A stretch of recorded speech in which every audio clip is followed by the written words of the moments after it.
Hello, everyone, and welcome to the Outliers YouTube channel and our program, Get to Know. I'm your host, DP Lyle, and I am here with my partner in crime, Kathleen Antrim.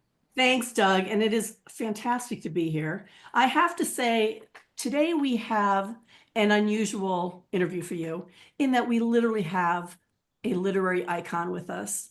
Wow. She is not only one of all-time favorite writers in the universe, but probably one of the nicest, most wonderful people you'll ever meet. Oh, She's got over 76 New York Times bestsellers.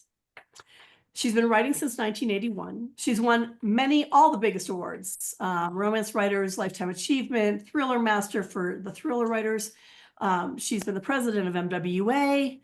I could go on, but I'm sure you'd rather hear her speak than me speak. So welcome, Sandra Brown. It is so great to have you. thank you, Kathleen, and thank you, Doug. And this is a wonderful invitation. It's like I haven't seen the two of you in years, and Yes, like reunion. I love exactly. So I always love to start off these interviews to get to know you with a question about your childhood. Ah, wow. And what I would like to know is whether you feel your childhood contributed to you becoming an author. Were you an outgoing child, an introverted child? Did you do sports? Did you read a lot? Did you have imaginary friends? If you did, we want to know their names. So please tell us about your childhood. Well, that's going to take up a bit of time, all those questions, but have answers for all of them. I grew up in Fort Worth, Texas. And yes, where I grew up and how I grew up contributed hugely to my becoming a writer. First of all, Texans are born liars. And so we all exaggerate everything. And we have a unique heritage and history to other parts of the country. And people seem to be interested in that. And because I grew up with all of these wild tales about, gunslingers and Bonnie and Clyde and, Alamo and all of that, I think all of that legendary stuff kind of contributed to my imagination, my fascination with larger than life characters. Secondly, my dad was a writer. He was an editorial writer for the Fort Worth Star-Telegram. And he never wrote fiction, always nonfiction, but he wrote a lot of articles and of course, an editorial a day, which taught me the discipline just the influence, just seeing him going to work every day. And he would have to come home with, 500 pages being written when he might have gone to work that day, having no idea what he was going to write. But it was the discipline of having to come up with something and deliver by the end of the day. And then my mom was a reader, avid reader. She became an educator later in life, but she raised me and my four younger sisters. I was the oldest of five girls, and we were all readers. We were all bookworms. Our house was full of books. I can't even imagine a childhood or a culture of a home culture without books on every surface. And even before then, before we could read, my mom used to tell us stories, and she would read aloud to us and inflame my imagination. I was reading, the Brontes when I was probably 12 years old, because she had read so much to us that I just developed a love of storytelling, even that young. What were some of the other questions? I forgot. Did you have imaginary friends? I had Charlotte. I don't remember Charlotte. I don't even know where I got the name Charlotte. Maybe from the Brontes. I don't know. But I was told by my parents, my grandparents, everybody, that Charlotte went along anywhere I was. Charlotte was there. I would talk to her. She would get into trouble. I would love on her, sleep with her. I don't know at what point in my life she didn't show up. But I think always had imaginary friends. And to this day, as of this morning, when I was working on my book before this interview, I was playing with my imaginary friends. So it was a habit I developed before I even remember. I completely get that. I had Snarky and Hyacinth. Oh, And I used to put myself to bed by making up stories in yeah. bed. Did you do that? Oh, yeah. Huge fantasy life. Big Yeah. fantasy life, always. And my friends and I would, we would play. It wasn't really mom. I never played with dolls much. But I would play like makeup, and I'd get in my mom's makeup drawer and we'd play makeup, we'd play model, we'd play movie star, we'd play, celebrity fantasy kind of things and dress up. I always loved that. The more beads, the merrier. I just loved it, just all of that kind of stuff. But yes, I can remember in early adulthood when I even first started getting a glimmer that writing might be in my future. I was making up scenarios, in my head. And I remember going to sleep at night thinking up stories and scenes and characters. And so I guess it just all germinated, and maybe it had been doing so since before I could remember. When did you actually say, okay, I'm going to write a book When I and I'm got going to sit fired from down my and do it? job. When I got fired from my job, I thought now's the time. It was demoralizing. I was working for the ABC affiliate in Dallas, Channel 8, and I was a contributor on a magazine show. And I've been doing that for about 2 years, and it was a part-time job.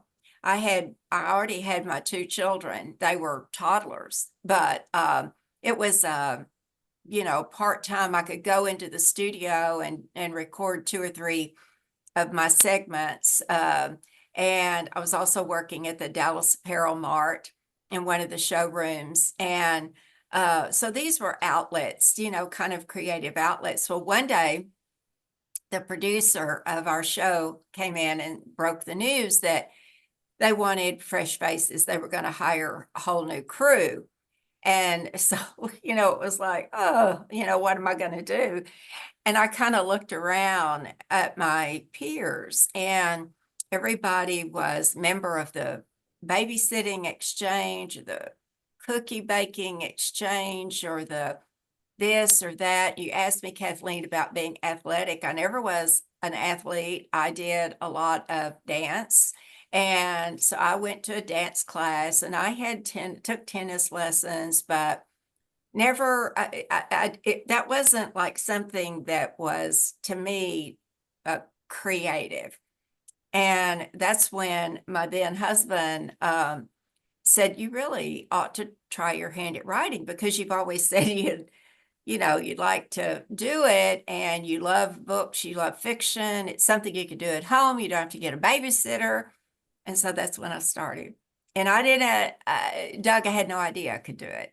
Yeah. I just we set up a card table, and I think we borrowed the money at the bank to buy me an IBM Selectric typewriter and arrange the paper. And I just started. But I had met a woman who lived in the area who had published, I think, about 6 books at the time, and became acquainted with her, asked her, and she was a dear heart to agree to do it. I didn't realize what an imposition it was on her at the time, but she agreed to read one of my manuscripts. And she said, well, you definitely have a way with words, a command of the language, and you have a good voice, meaning the voice that came across through the writing.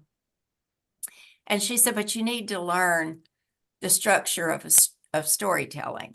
And I said, like what? She said, well, like plot. And I went, oh, that might be important. So she assigned me several books, gave me the names of some books that she had found very helpful.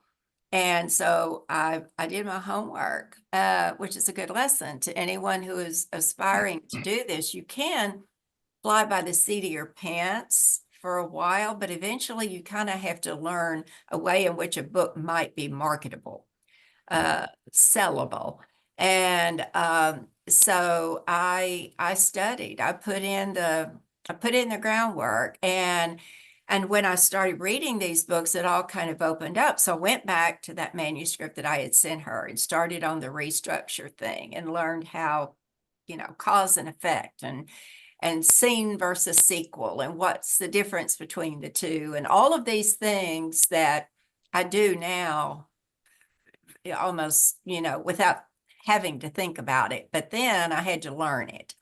And so I did. And after about a year, I went to a writers' conference down in Houston, the University of Houston, and they had scary people were going to be there, like editors and agents, and all these people I thought were so far, out of my stratosphere, that it just sounded so intimidating. But this same woman talked me into going with her, and I went, and I met there a woman who lives in a much smaller town in Texas, deep East Texas, and she owned a secondhand bookstore at the time.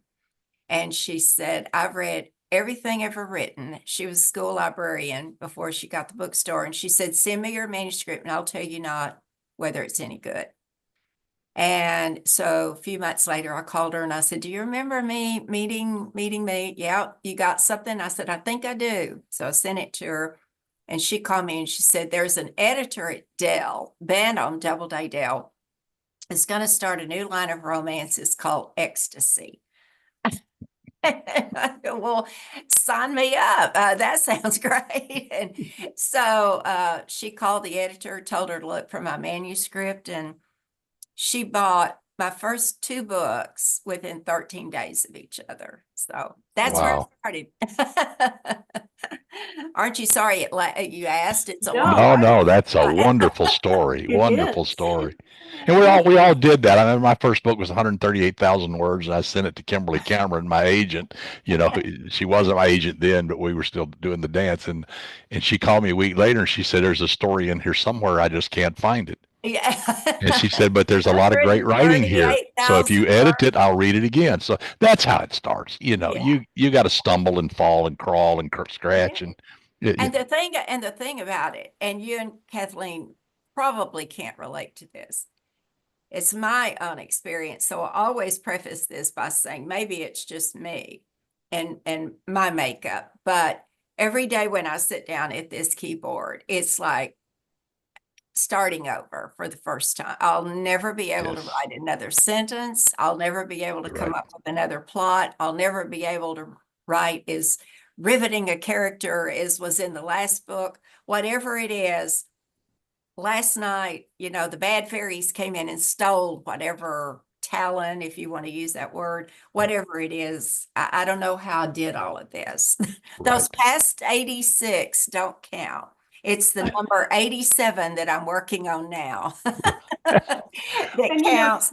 And I turned it off today before, in preparation of talking to the two of you. And it was just like, ugh, that is such garbage. Nobody is going to want to read that. So I think the fear factor is really healthy. I think that unless you come to work every day scared to death that you're not going to be able to do it, you're not going to be any good. I think complacency is death, to an author, because if you ever get comfortable with it, it's probably not very good. I call it the 40,000 word panic. And about the time you get to 40,000 words, it's like you're a fraud, you're an idiot, you don't know what you're doing, this is stupid. And I'm working on my 27th book and it doesn't get easier. It doesn't get easier. No. You start out thinking this is going to be the one that just kills them. And then you get about 40,000 words into it. And you're going like, why did I think this was going to turn into a story? Do you outline, or you fly by the seat of your pants mostly, or somewhere in between? I used to not really do an outline, but I would do a synopsis. Because to me, if I outlined every scene of the book and knew exactly where I was going. Where's the fun in that? Because Exactly. I kind of have to keep myself entertained to sit here in this chair 6 or 7 hours a day. And something's got to be happening. And I just thought I would have told the story, and I know authors, dear friends of mine, who have it all plotted out before they begin. And for me, it would be like, I've told the story already. So what's Exactly. telling me to come? And then you're bored with it. And then it Telling. becomes work. Exactly. Right. Plus, if you make an So, outline, you jump the rails on it anyway. yeah. Well, yes. But what I would do is write a synopsis, and it was really for the benefit of my publisher. And at that point in time, I would get paid for submitting the submitting the synopsis, part of the advance. And I'd go, well, I want that money. So I would come up with a synopsis and send it in, and it might be 8 pages, and then I'd never look at it again. And it would be, I would have the idea, but now I more or less verbalize what I'm going to write about. For instance, Blood Moon. Let's talk about Blood Moon, since that's the book that hopefully everybody's going to go out and buy next week. I started with that title, and I was sitting in this room one day, and I do not know why those 2 words came to mind, but it arrested me. And I was just like, gosh, that'd be a great title, Blood Moon. I loved the alliteration. I loved the 2 double O words. I just see it on the cover. And I called my publisher, and I said, well, you'll be thrilled to hear this, because usually they're about to go to print before I submit a title. And they're like going, Sandra, we can't say untitled on the cover. We've got to have a title. And I'm always trying to sneak in a title at the very last minute. So this was revolutionary. And so I said, I have I think a great title. He said, what is it? And I said, Blood Moon. And he goes, I just got cold chills. And I said, that's a good sign. He said, well, what's it about? I said, I've no earthly idea, except obviously it's got to be about a blood moon. So he said, what is that anyway? And I go, I don't know, I'll have to look it up. So I started researching exactly what is a blood moon, and I got into all the research. And it was fascinating. And it got even better because they occur every 3.5 years. And the year in which they occur, there are 2 of them. So I thought, when was the last one? Last one was November 7th and 8th of 2022. So I thought, when's the next one? March 13th, 2025. Ooh. So I called him up. I said, didn't we talk about moving my pub date to early spring of 25? And he said, yes. And I said, what about the first week of March? That's when the next moon is going to be. And so it was just like whatever, muses inspired that title couldn't have been more fortuitous, because we had discussed changing my pub date from in the fall to around the spring, because it had gotten really close from when my due date was to when publication date was, and things were getting compressed, and I was going nuts. And so, so anyway, it just worked out. And so 9 days after Blood Moon comes out on March 4th, the night of the 13th, 14th will be the next Blood Moon. Cool. And where I live in the central, the swath that is going to cut down through the center of the United States, on the West Coast, you'll see it as a partial.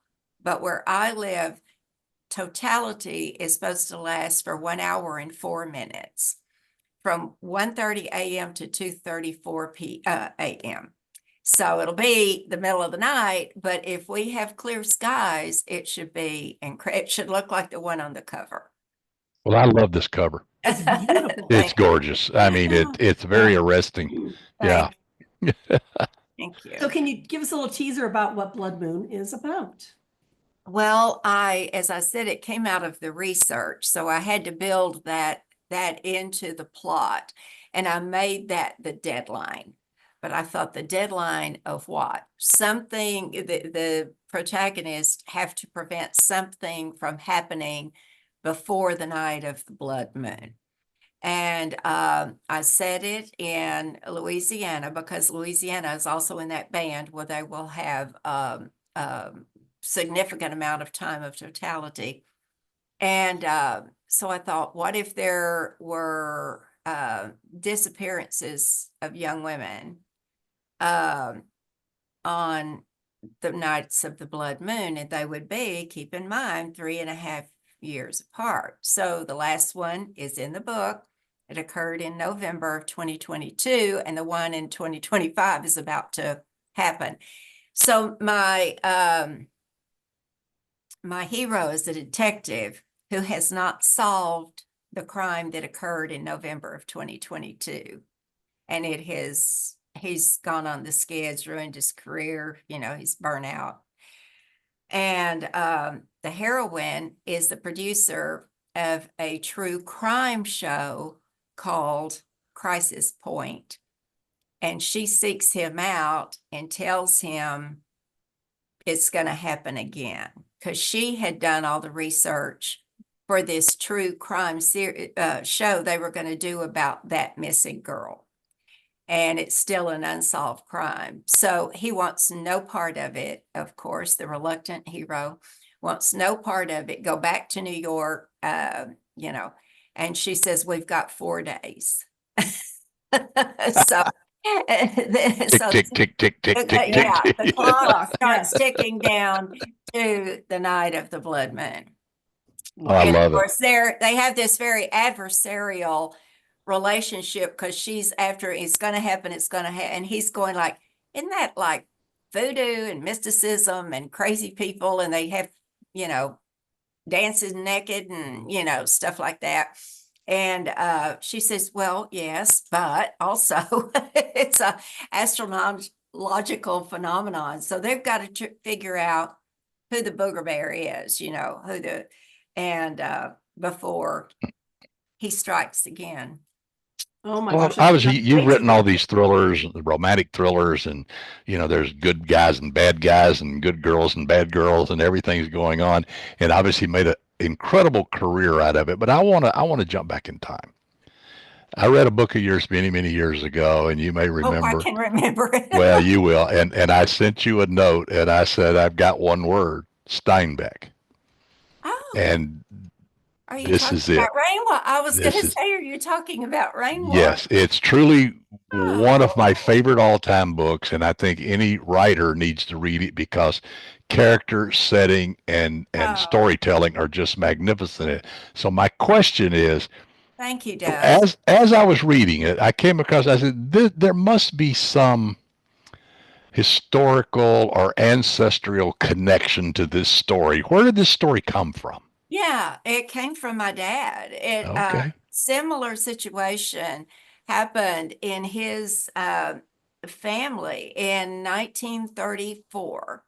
It was the height of the Depression, and what in Central Texas, all the cotton crops, wheat crops, everything had burned up. All the cattlemen and dairy farmers, like my grandpa, were having to slaughter, their herds because they couldn't feed them. And my dad was 6 years old, and he had written this story for an editorial. It may have even been serious. Somehow he wrote that story, and I didn't learn about it till late in life. I was already grown. But they had this dairy farm. They sold their raw milk to, the big dairies that did all the distribution and pasteurization and all of that. And my grandpa, there was a shanty town across the railroad track, and my grandpa was giving away his surplus milk that he could not sell taking it over to the shantytown and distributing it, to families whose babies were starving. And he had federal agents come to his farm and say, Mr. Cox, you can't do that. Because we're trying to create a false demand here to drive up, the price and create a better economy. Well, he was a small man. He was about 5'6", meaner than a snake. And and he very feisty, very colorful language. And he cussed them all out and sent them on their way, and they said, you got to pour it in the ditch. And he said, not going to happen. And so this went on for a while, and then they showed up in cars with guns.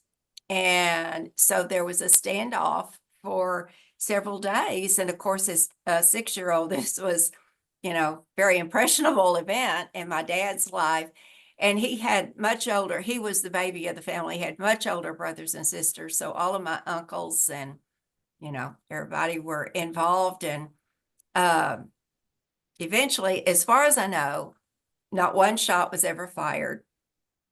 But the agents went away, left him alone, and he continued to give his milk he couldn't sell to the people who needed it.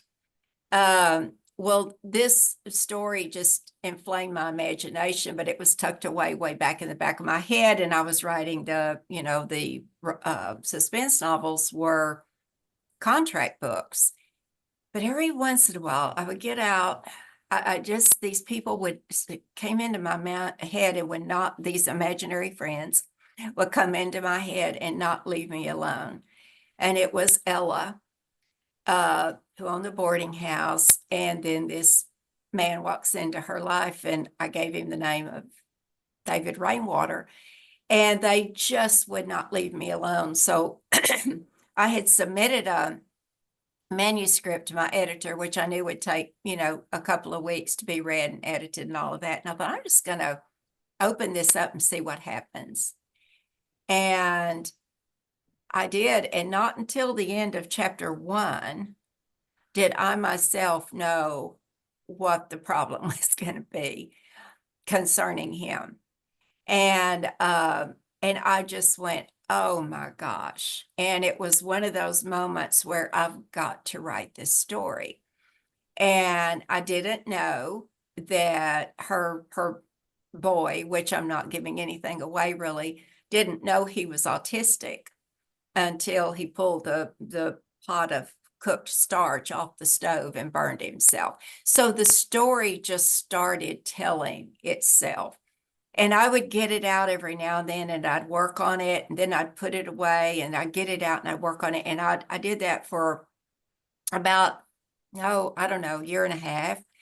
And then one day I called my editor and I said, I'm going to send you something. You can read it over the weekend. It's a shorter book. It's not a suspense. Well, what is it, Sandra? She calls me, and I said, well, just open it up and read it out of curiosity. And she called me Monday morning and she said, I'm sending it in today. And I said, no, don't. I said, I want it back.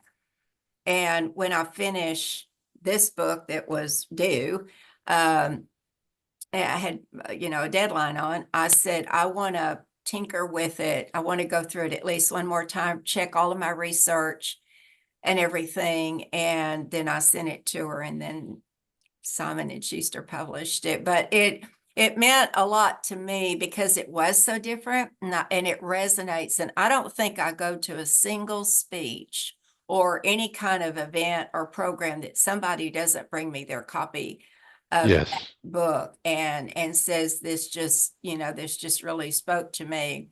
It's very. I agree 100%. Thank you. And what's funny, Doug and I have not talked about this, but I was talking to somebody else that we work with earlier today, and they went on and on about rainwater.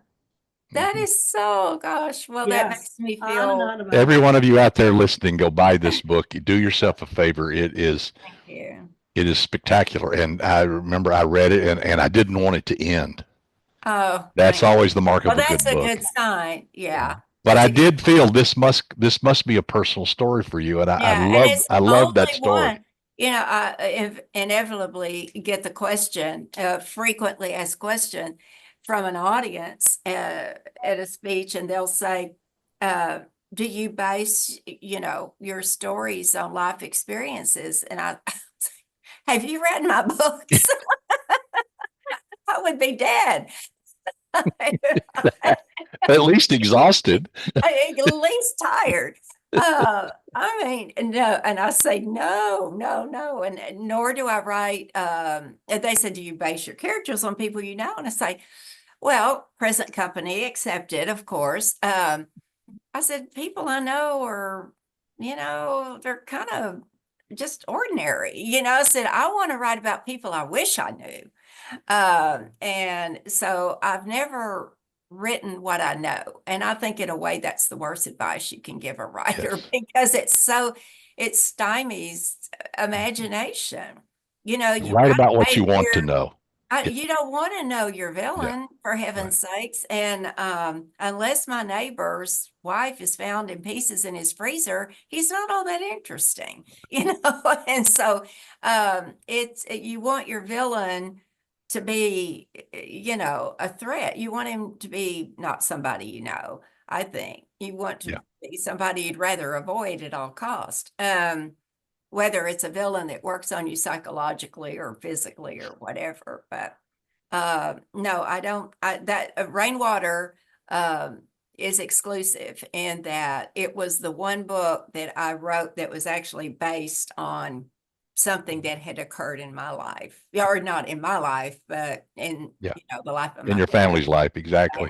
Well, I Yeah. tell you, anybody should read this. And anyone who loves John Steinbeck reads this book because it really felt like a Steinbeck story to me. Oh, Maybe because he wrote about these kinds of yeah, yeah. situations, but also Industrial. just the language and the setting and the visual and the character. It just sounded like Steinbeck to me. And yeah, yeah. Oh, So thank good you. And job. what a compliment. I Yeah. have a signed copy over there on my display table. I have a signed copy of Mice and Men. So that's a real compliment. Thank you. Oh, good. Yeah. Sandra, this has been fantastic. I think we could go on another 4 hours, quite frankly. And the amount of like great tidbits for writers when you just talk, I mean, they're just great things for people to hear, especially when you're an aspiring writer and you don't really know where to go to start out and you think you should know it all from the beginning and nobody does. And Well, I read helpful. I read a long time ago on Twitter, which now X, and someone that a young woman that I had met um, at one of the meetings in New York. It may have been International Thriller Writers or another conference or something, but it was a big event, full room of people, and there was a panel that I was on. And afterwards, she came up and introduced herself, and she said, it's just such a humbling moment for me to get to meet you because I love your books. I've read them over and over and over again, and I've studied them. And she said, just can you tell me one secret, to writing the way you do? And I said, well, I can't tell you the secret. I can ask you a question. And she said, okay. And I said, how hard do you want to work? And I think that's this is the sexy part, wearing earrings, getting all dressed up, and, talking to y'all and visiting with colleagues and friends that I admire and love. And, but most of it is not this much fun. Most of it is just hammering it out day after Mhm. day after day after day and spending hours alone in a room in solitude playing with your characters and wish to God they would do something, and I feel like a lot of days I've set the scene and they're in the scene and they're sitting there looking at me like, what do we do? It's so it's drudgery, it's hard work. And she, where the Twitter part came in, she had tweeted about that. And because, somehow I saw it, and I thought she remembered that. And it really touched me that my little, as you called it, a tidbit, but that little tidbit of advice, kind of reverse advice, but it really resonated with her. She got it. She valued that advice. You got to be willing to work. And It's valuable advice. If you do not enjoy the process, you will not do it. End of Right. story. You'll sit and dream about it. I always said everybody wants to be a writer, but not everybody wants Right. to be a Yeah. writer. And there's Well, a difference. I also say typically, and I do love it, it's a love-hate relationship. Exactly. It's a love-hate relationship, but you have to love it because it's too damn hard to do if you don't. And I love the storytelling. But I told somebody recently, they said, "What do you do?" And I said, "Well, I'm a writer. I think it was on an airplane or something. What do you write?" And then I always get out my phone or my iPad and I show them my book cover, the current book cover, which is always my, my homepage thing. And screen, what do you call it? Home screen. Yeah. Home screen. Yeah. And you see how technological I am. Home screen. Yeah. And but I'll say I have the best job in the world. And I said, it's absolutely fabulous, except for the writing. And the writing is hard.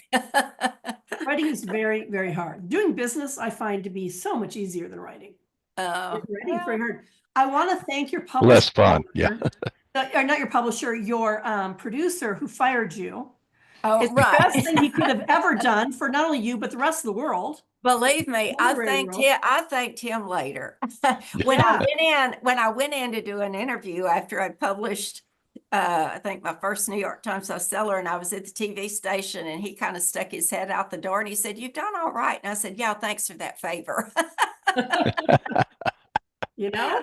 It's so funny how things work out. Well, Sandra, tell our viewers how they can find your books, how they can learn more about you, possibly see where you have events coming up. Well, I have a new and improved website. It's sandrabrown.net or .com. You'll get there. I'm, of course, on Amazon. They've got just practically every book in print that's still in print. And most of them are, I'm pleased to say. So all my backlist is there. And of course, the new one goes on sale March 4th. And if you pre-order, I don't know when is this going to air? Is it after March 4th? Anyway, you can do it anytime you want, but they can find it. They can find it just by searching Blood Moon by Sandra Brown. That'll be the newest one. I cannot wait to read it. And I'm going to tell all of our viewers, please go out and buy this book and send us messages on YouTube. Let us know how you liked it, because we know you're going to love it. I want to watch us again. I want to see what we had to say. It went by so fast. It's flying by. I know. And I want to ask our viewers to please click the thumbs up. It helps with the algorithms and gets the interviews out. And please subscribe if you like what we're doing here. It's free to subscribe, and you will get notified when future interviews are coming up. And Doug, let me throw it back to you. Well, Sandra, always great to see you, and this has been so much fun. We want to have you back when the next book comes out, so let us know, because we'll do this all again. Just have fun. Absolutely. It's like old time meeting. I love this stuff. Thank you so much for inviting me. It was wonderful to see you both. So everybody stay tuned. This has been the Outliers YouTube channel and our program Get to Know, and that we will be back with other interviews before too long. And until then, keep reading, keep writing, keep having fun, and don't get caught.